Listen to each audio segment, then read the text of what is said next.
Berikutnya, banyak juga pertanyaan ASI perah mana duluan nih yang kita kasih ke bayi kalau kita kerja.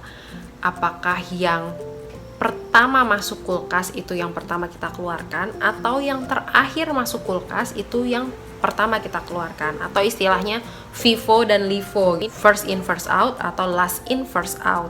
Ini bukan FIFO-LIFO akuntansi moms, tapi FIFO-LIFO dalam manajemen ASI. Kalau zaman dulu itu metode yang dipakai adalah first in first out. Jadi ASI yang pertama kita perah masukin kulkas, terus ketika mau dipakai yang pertama perah tadi ini yang dipakai duluan. Tapi sekarang udah berubah, disarankan untuk lebih baik yang last in first out. Jadi ASI terakhir yang masuk di kulkas itu yang pertama kali kita keluarkan dan pertama kali kita kasih ke bayi. Alasannya kenapa? Karena ASI yang diberikan ke bayi sebaiknya yang mendekati paling fresh, yang paling baru diperah. Bukan berarti stok ASI yang kita simpan lebih lama di kulkas itu jadi tidak baik atau tidak layak digunakan. Tidak seperti itu moms, tapi lebih ke selama masa penyimpanan pasti ada kandungan-kandungan nutrisi yang mulai berkurang, dan kandungan antibodinya juga bukan berarti jadi nggak bagus antibodinya, tapi pasti ada yang lebih menurun ketimbang ASI yang lebih baru gitu. Makanya yang kita harapkan ketika ditinggal bekerja, antibodi anak nih tetap bagus kan dengan pemberian ASI yang lebih fresh. Makanya disarankan untuk berikan dulu ASI yang paling segar terakhir kali pumping. Terus gimana caranya nih supaya tahu ASI mana yang paling segar, yang paling dulu kita pumping? Kalau aku karena ada perbedaan ya, jadi kalau untuk ASI yang sehari-hari akan langsung diminum, tiap hari langsung diminum pada saat weekdays, itu aku pakai botol. Jadi botolnya ini aku taruh di kulkas bawah, bukan di freezer. Karena itu hari ini pumping, langsung taruh kulkas, besoknya bisa langsung dihangatkan gitu. Nah, kalau untuk yang disimpan untuk jangka waktu yang agak lama di freezer, itu aku pakai plastik asip. Plastik asipnya ini biasanya memang ada bagian yang bisa kita tulisin. Nah, itu pasti aku tulisin tanggal dan jam pemerahan ASI. Fungsinya apa? Supaya kita tahu mana yang paling duluan kita perah, mana yang terakhir kita perah. Terus gimana kalau misalnya ternyata ASI segarnya setiap hari itu harus ditambah dengan ASI beku? Ya nggak apa-apa gitu, dikombinasi juga nggak apa-apa. Yang penting ASI perah yang baru setiap harinya itu diminum bayi kita. Kalau misalnya kurang ya tinggal diambil dari stok ASI yang ada di freezer. Nah, kalau aku kenapa setiap hari Jumat pasti pakai plastik asip? Karena kan weekend, Sabtu Minggu kan aku ada di rumah, otomatis kan aku nggak pumping gitu. Dan hari Minggu juga aku nggak mungkin pumping.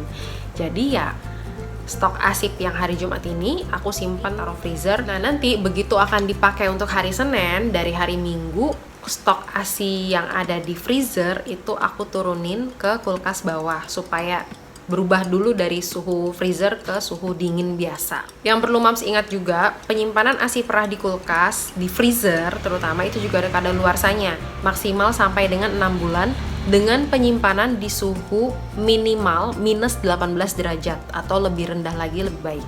Dan ASI perah yang ditaruh di kulkas bagian bawah atau bukan di freezer, di bagian pendingin biasa, itu biasanya tahan hanya sampai 5 hari. Sedangkan ASI perah yang ditaruh dalam cooler bag atau kotak pendingin itu tadi bisa bertahan sampai dengan 24 jam. Tapi ini juga kondisinya tergantung dengan ice gelnya, selama ice gelnya itu masih dingin.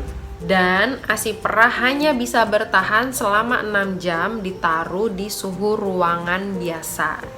Jadi tetap diingat-ingat moms gitu, kadaluarsanya ASI perah gitu. Jangan sampai nanti kita lupa udah berapa hari di kulkas bagian bawah, 6 hari toto dikasih ke bayinya gitu udah kadaluarsa. Gimana caranya menyajikan ASI perah yang sudah ditaruh di dalam freezer?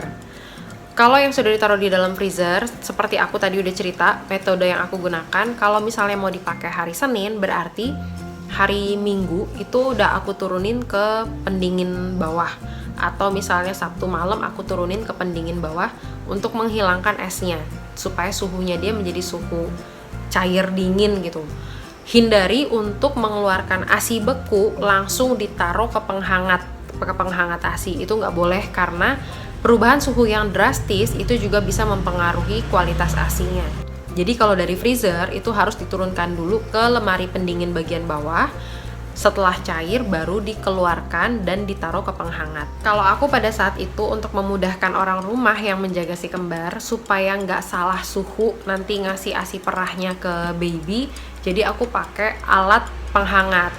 Alat penghangat ASI-nya ini banyak di e-commerce, bisa cari di Tokopedia, Shopee, Lazada, apapun itu silakan dicari moms. Banyak banget dari berbagai jenis merek. Apapun mereknya, aku pikir sama aja fungsinya, sama-sama untuk menghangatkan ASI gitu. Kalau nggak salah sih setiap merek beda-beda ya fungsi-fungsinya, tapi kalau aku pada saat itu ya hanya butuh untuk penghangat ASI, aku pakai untuk penghangat ASI aja. Dan yang perlu dicatat adalah menghangatkan ASI perah hanya boleh di suhu 38 derajat sampai dengan 40 derajat Celcius maksimal. Kalau aku pada saat itu setelnya pasti di bawah 40, ya sekitar 38, 39 gitu. Resikonya apa kalau memanaskan ASI perah di atas suhu 40 derajat Celcius, kepanasan gitu. Yang pasti akan banyak kandungan zat gizinya yang jadi menurun. Zat gizi dan juga kandungan antibodinya. Nah, makanya disarankan hanya boleh dipanaskan di suhu sekitar 37 sampai 40 derajat Celcius. Oke, Moms, segitu aja dulu pembahasan seputar ASI perah. Semoga informasinya bermanfaat, dan untuk para moms yang akan kembali bekerja dan terpaksa harus meninggalkan baby di rumah, tetap semangat. Jangan lupa peralatan tempurnya harus komplit, harus siap sedia supaya tetap bisa bawa ASI yang banyak pulang ke rumah. Semoga informasi di video ini bermanfaat. Sampai jumpa lagi. Bye!